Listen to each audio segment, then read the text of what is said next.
స్థానిక ASN degree కాలేజీలో 80వ స్వాతంత్ర దినోత్సవ సంబరాలను ఘనంగా జరుపుకున్నారు. కాలేజీ ప్రిన్సిపల్ డాక్టర్ కొలుసాని రామ్చంద్ జాతీయ జెండాను ఆవిష్కరించి జెండా వందనం చేశారు.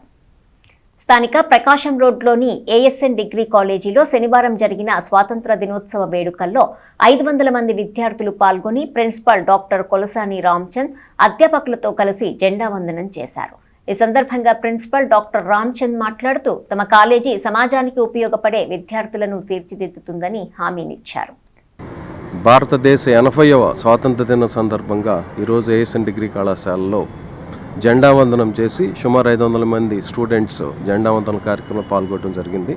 ఈ సందర్భంగా ఏఎస్ఎన్ డిగ్రీ కళాశాల తెనాలి సమాజానికి ప్రత్యేకంగా ఈ సమాజానికి ఇస్తున్న హామీ ఏంటి అంటే, ఈ సమాజానికి సహాయం చేసే తోడ్పడే విద్యార్థులనే ఈ కళాశాలలో స్కిల్స్ ద్వారా వాళ్ళ యాటిట్యూడ్స్ పెంపొందించడామని గర్వంగా తెలియజేస్తున్నాం. మా విద్యార్థులందరూ కూడా సమాజానికి ఉపయోగపడేటట్టు ఈ కళాశాల ఎప్పుడు కృషి చేస్తుందని, ప్రత్యేకంగా మా చైర్మన్ శ్రీ అన్నాపత్ని శివకుమార్ గారి నేతృత్వంలో వాళ్ళ గైడ్లైన్స్లో పనిచేస్తున్న ఈ కళాశాల ముందు కూడా కొన్ని వేల ఉద్యోగాలు ఈ సమాజానికి క్రియేట్ చేసి ఇవ్వబోతుందని హామీ ఇస్తూ ఈ స్వాతంత్ర దిన సందర్భంగా తెనాలి ప్రజలందరికీ కూడా స్వాతంత్ర దిన శుభాకాంక్షలు తెలియజేస్తాను.